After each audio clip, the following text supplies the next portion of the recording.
Got another video for you. Nothing meant or intended for legal purposes. All history, knowledge, opinion, all in the past. I don't want to violate anything.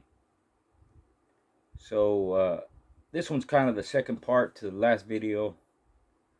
Uh, the once a day workout or twice a day workout, kind of in conjunction. My friend came up with these topics. I put them in my group, and as I mentioned, I'm gonna do a video on them. So this is kind of the second part to that video, and the questions were: did a conditioner time their feedings if their dog was entered in a multi-card convention? If the convention starts at a given time, the first one shown can easily time their last feed and water. However, for the one being shown later, you never know what time you will enter the box. So this has been a part of the dog game since I don't know, a long time ago. 100 years, 200 years, 300 years. Anytime there's a multi-card show, this comes up, and depending on where you are in the show, there's different ways to time it.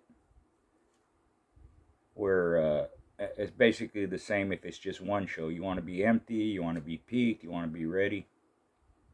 And like he mentioned, the first show easy because you start, and everything's supposed to start on time. Even on a multi-card show, that first show starts on time, and it goes from there. And generally, everybody is there before the show starts, and they're supposed to be. And from that point on, it begins.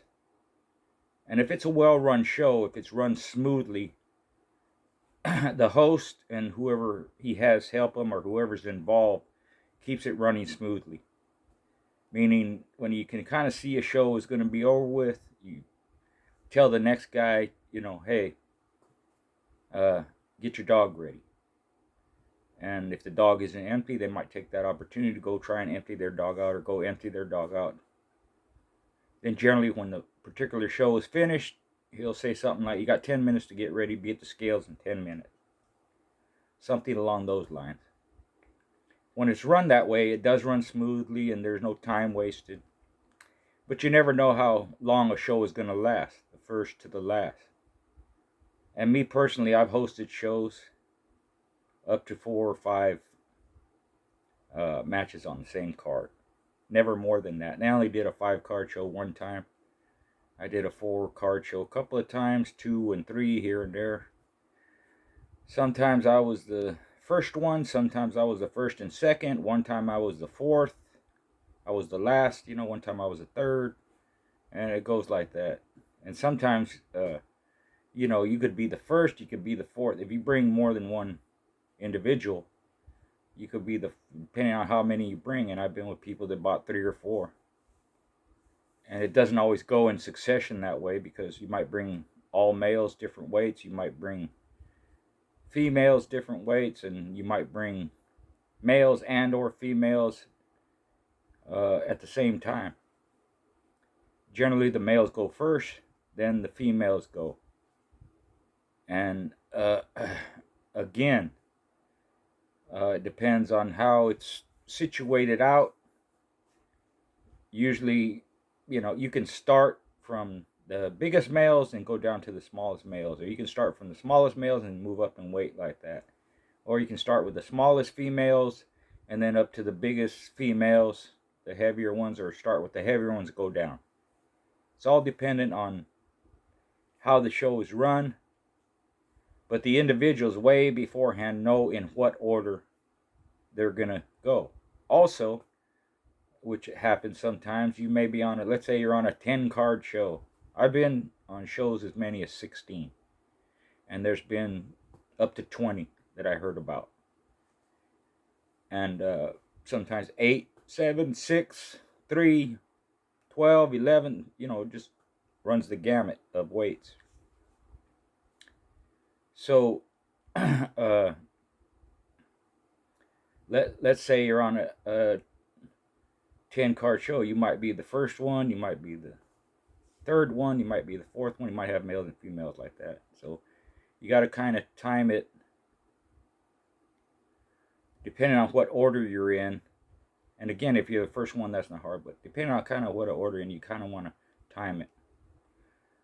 The farthest distance I traveled, and then on top of that, you may have to travel a long ways. Now, I've been to shows with friends, with protege, with other people where it's a long distance, 1,500 miles, 2,000 miles. So that's another aspect of it that can happen.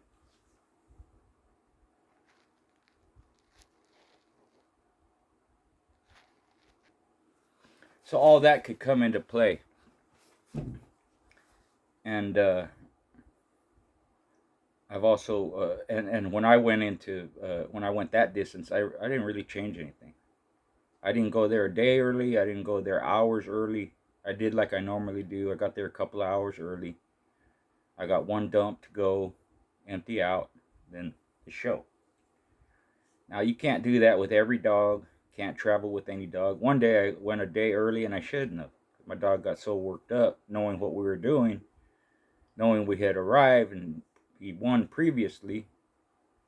And he just didn't settle down the whole night, all the next day. I'm lucky I got him to empty out because he was so amped up he just wouldn't settle down. That was my mistake. And I lost. It went 2 hours and 31 minutes, but still, it's all a learning experience. A lot of times I give these experiences and I give this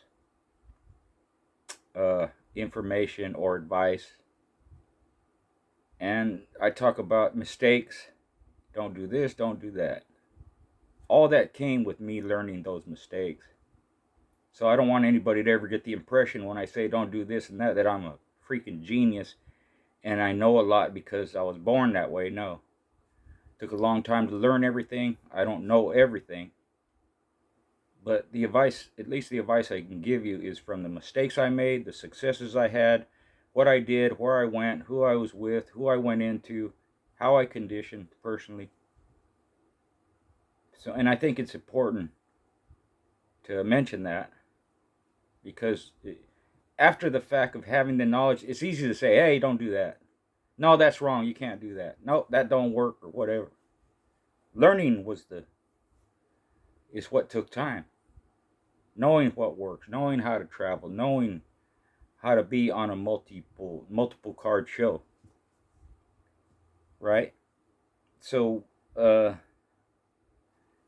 some of the things, I wrote some notes again.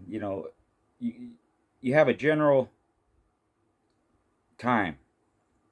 Use that as an average time, meaning wherever you are placed on the show.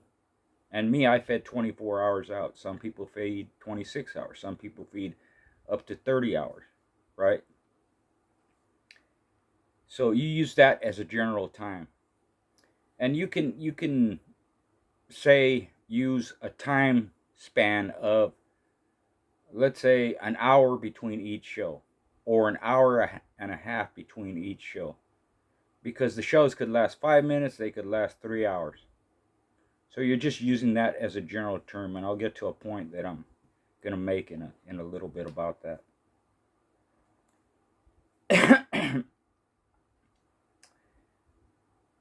And it's important, this is kind of part of the point I'm going to make in a little bit, but I'll say something now. You have them ready from a certain point on, meaning they're empty and they're ready to go. Now, it could be a half hour later, it's your turn. It could be an hour later, it's your turn. It could be 2 hours later, it's your turn. But from that point on, they're ready.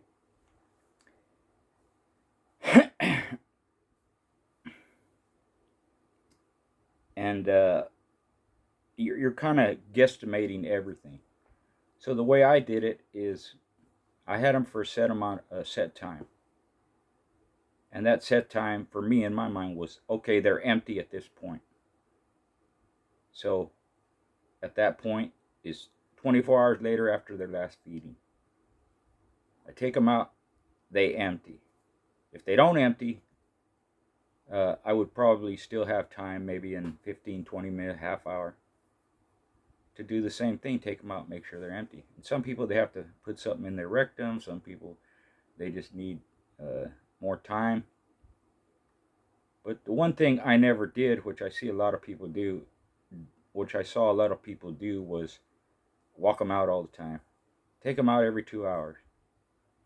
And when you're traveling, especially, or even you go a spot that's not yours, it's important to have your own scale. And you can use that on your own dogs.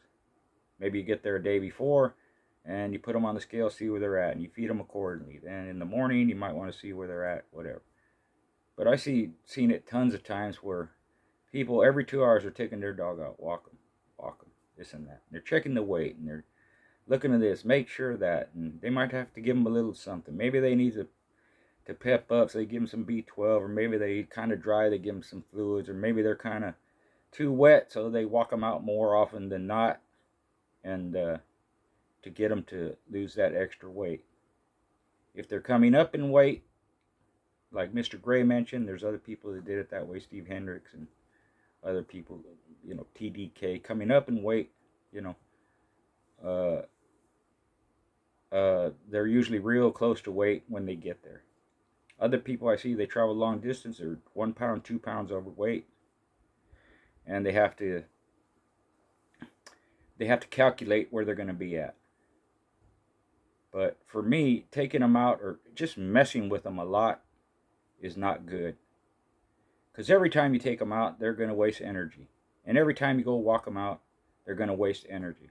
And if you're worried about making weight and you walk them out a lot of times because you want to make that weight, you're just burning them out. And you're throwing their peak off. You're wasting their peak. So for me, you either going to make weight or you ain't. And trying to make several adjustments at the last minute is not good. So you either make the weight or you don't. If you don't make weight, you're going to pay the forfeit. And I'm speaking of the past, strictly of the past. But look at it this way. Let's say you do all that stuff, trying to make weight, and you still don't make weight. Now you burnt your dog out. You're still going to pay a forfeit because you didn't make weight. And you're taking some of the performance away from your dog, and you mess his peak up because you're trying to make weight. So, if it was me and I saw beforehand that you did that and you couldn't make weight and you were overweight, I'm going to take your forfeit and I'm going to go ahead with it because your dog's halfway done anyways. Now, if you didn't do all that and someone saw, hey, he just put his dog up, this and that, he didn't make weight, he's not walking him 100 times a day, then I might not do it. I might just take your forfeit and go. If it's a lot of weight that you didn't come down. Nothing wrong with that. We get into this habit where, and I mention it myself, you're there to do the thing, you're going to do the thing. But sometimes, you can't let your ego get in the way. And thinking about what the right thing to do, which may mean you not going through with the show, may be the better part of valor, as some people used to say. Not putting your dog in that situation. Going home. Let it go. Right? So, I've mentioned this before. I'll do it again in case somebody hasn't heard it, but I've traveled with a lot of people. There's always this question of where you are, on the card and how early you get there, and how you feed and all that stuff. So the people I went with got there 24 hours out. And generally this meant driving for several hours, jumping on a plane, flying for several hours, getting there. And let's say they would leave, let's say the show's on Saturday morning, just as an example. So they're leaving Thursday night, midnight, something like that, early in the morning, late at night Thursday. or early in the morning Friday. Do all that, get on the plane, boom, they're there early in the morning. And it's a morning show. Now from the airport, they go to the spot where they're going to stay, hotel or whatever it is, and they get their dogs settled in. When it's time for their last feed, they feed them, put them up, and the smart ones do not mess with them. Because what you want to do is keep everything on time. And even on a multi-card show, whatever you timed your show for, keep it on that time frame. It doesn't matter if you're 5 minutes from home or 50 hours from home. You want to keep it on that same time frame. And basically, that unless you walked your dog a lot and emptied them out a lot at home, you don't need to do that when you get to the spot, because you're throwing them off, or you could throw them off. So you get there early in the morning. Once you settle in, quiet them up, feed them, whatever. It may involve walking them out in the morning, after they've been on that long travel. Walk them out, put them up, settle them in, feed them, and don't mess with them too much. Next morning, you go to the show. So if you're on a multi-card show, how do you time it? Like I said, you could time it like that. But the important thing for me was whether I was the first one going, or the fourth one going, or the third one, or if I had some back-to-back. One time it was a 2-card show. Both dogs were mine. I won both of them. So that was just a matter of doing the first one who's going to go first. Boom, we did it. And then the next dog after that. So that's how I conditioned. First one goes first. After that, boom, like that. So it was pretty much, the timing was simple. But let's say I was the fourth one time. So the show started at a certain time. Give myself 4 hours from that point to go. Right? Because like I said, show made that. And it just so happened that the timing just worked out good, because the first 3 shows all went over an hour. One was an hour 12, one was an hour 6, one was an hour 35. So the 4-hour thing played right into the thing, right into the timing was perfect, right? But whatever time you have it scheduled for, from that point on, your dog is empty and peaked and ready to go. Now let's say you're the 6th one or the 8th one on the show. Who knows when you're going to go? So again, what's important is whatever you timed it for, that's when your dog is ready to go. And let's say there's a 2 or even 3 hour wait. And this is another reason why I say don't mess with the dog. Because from that point on, you put them up, keep them quiet as you can, don't mess with them, and they'll hold that peak. And they can hold it for several hours. But if you do mess with them, you're worried about the weight, or you want to take them out a bunch of times because you cramped up, whatever the stupid reason is, right? Again, you're going to waste energy. So it's best to settle them in, and a lot of times you cover them up. If you have them in a vehicle, you want to temperature control the vehicle because you're out in the middle of boondocks. Heater on, cooler on, whatever it is, crack the windows, let them sit in there. Run the engine as long as the exhaust don't get inside. Do what you got to do to keep that temperature as normalized as you can, whatever the dog is used to. So it all depends on where you're at, what the weather conditions are, all that stuff. But for me, it was more important that whatever time I timed it for, my dog was ready from that point on. Meaning, he could start then, or he could start an hour later, or 2 hours later, or 3 hours later, or in the morning till the cows come home, whatever it is, because he's settled down waiting for it to happen. So whenever it does happen, boom, he's ready to go. And they'll hold that peak for a good amount of time. And you don't have to worry about taking them out and fooling with them, or petting on them, or checking them every 5 minutes, because you already made weight. You emptied out, took a piss, and used your own scale or borrowed the scale, hey, we're right on. And then when it's your time, they come and tell you, hey, you're up next, or you're up next. You're watching the show, and you got your buddy watching the dog. Me, if I did that, it was me watching the show and my son watching the dog, or my partner watching the dog, or vice versa. I'm watching the dog, my partner watching the show, or whatever, however it goes, right? So from that, once you get that signal, or it's time for you to go, if you want to take your dog one more time, walk him out, go to the scale, boom, let him piss, with one last piss or whatever. Hopefully he's all empty, he dumped, and go to the scale, you're ready to go. That's the best way I can explain it. Is basically holding that peak. If the timing is off, like you scheduled to start at 8 o'clock, but your show didn't start at 10. From 8 o'clock, you're ready. And that's what I mean, don't mess with them. You're good to go at 8 o'clock. You're empty, you may wait, whatever. And you just put them up. Keep them quiet. Don't let anybody around them. Don't let anybody mess with them. Don't let anybody walk dogs by them or make noise or whatever. Even if you got to park somewhere else, or you're in a room. So I've gone to places where they do it right in the hotel, right in the what do you call it? It's an encircled area, right? Or you're up in the woods, up in the hills, you're parked over here, the show's over here. Keep your dog quiet over here, like that. So it's just a matter. There's no really right answer.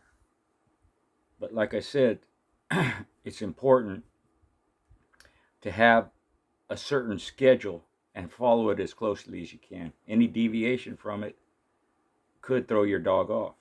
But if you have a good dog that's good at traveling, little things like that don't really bother it. The reason I could go take a 9-hour drive and get there a couple hours before the show was because the dog I was using, he just settled down in the car.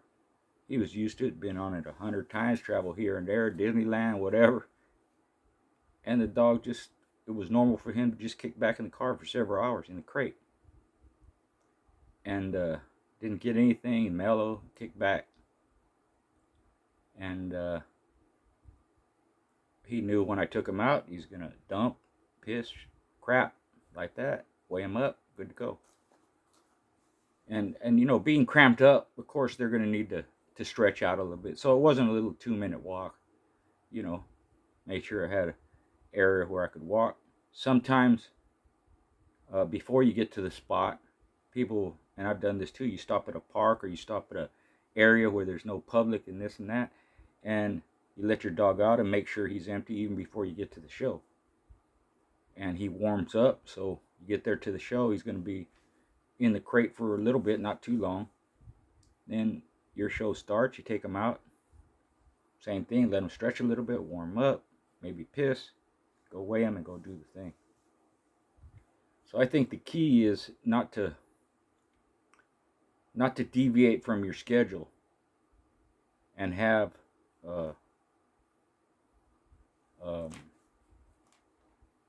have kind of a general time where you expect your dog to be empty. Now let's say you get there, it's a 5-card show and each show lasts 5 minutes. It may have started, your show may come up before the time that you scheduled it in your mind, right? That you scheduled your keep. That's okay too, because as long as your dog is empty, you're good to go. And sometimes people have trouble getting their dog to empty, right? But whatever the circumstances, let's say it's earlier than you had planned. It's earlier than your opponent had planned too. So he's going to go through the same thing. It started earlier than what he thought. So if I'm the second one, let's say I'm the second one on the show, even if the first one goes a couple hours, I can still time it to the first show 24 hours out. And he's going to sit there for a couple hours, but he's empty and he's good to go. He made weight. That's not a problem. But as you get farther along the show, 6, 7, 8, 9, 10, then there's no telling when you're going to start. So at some point, you want to schedule it where even if it's 2 or 3 hours before your show is set to go, your dog is empty and ready to go. That's the best way I can explain it. And if it just so happens where it's timing right and he empties out 15 minutes or a half hour before your show starts, all the better. But it's real hard to calculate that. And so that would be my best advice. And that's kind of what I did.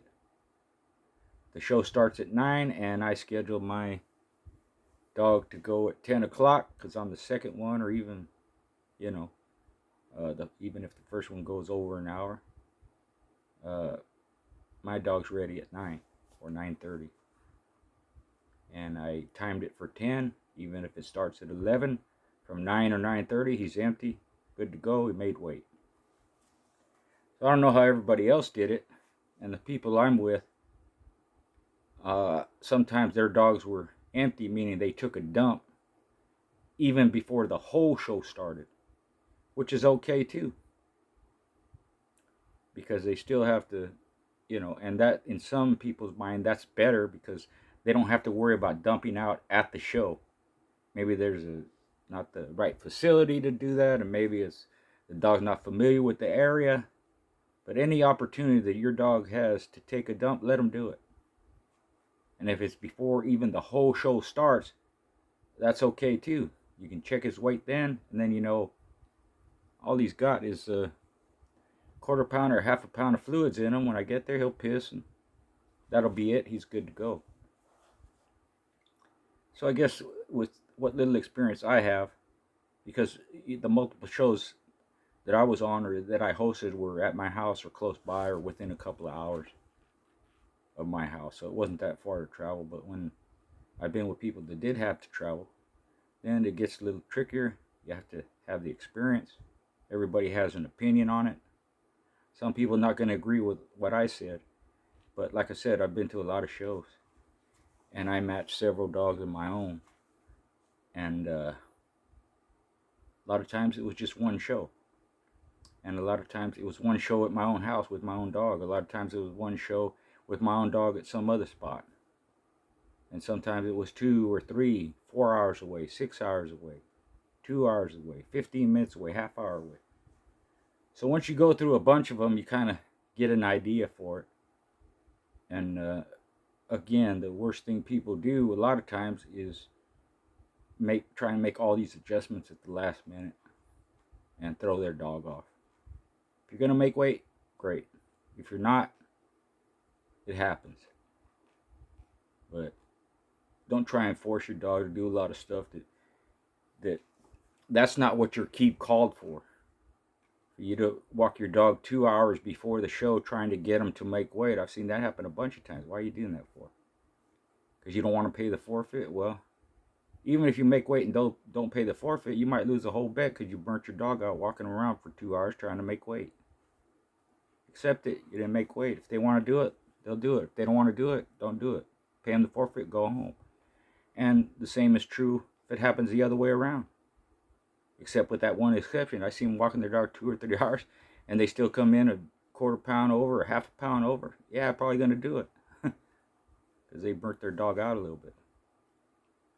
So I don't think it hurts the dog too much if he's empty and ready to go an hour, 2 hours, even 3 hours before his show starts.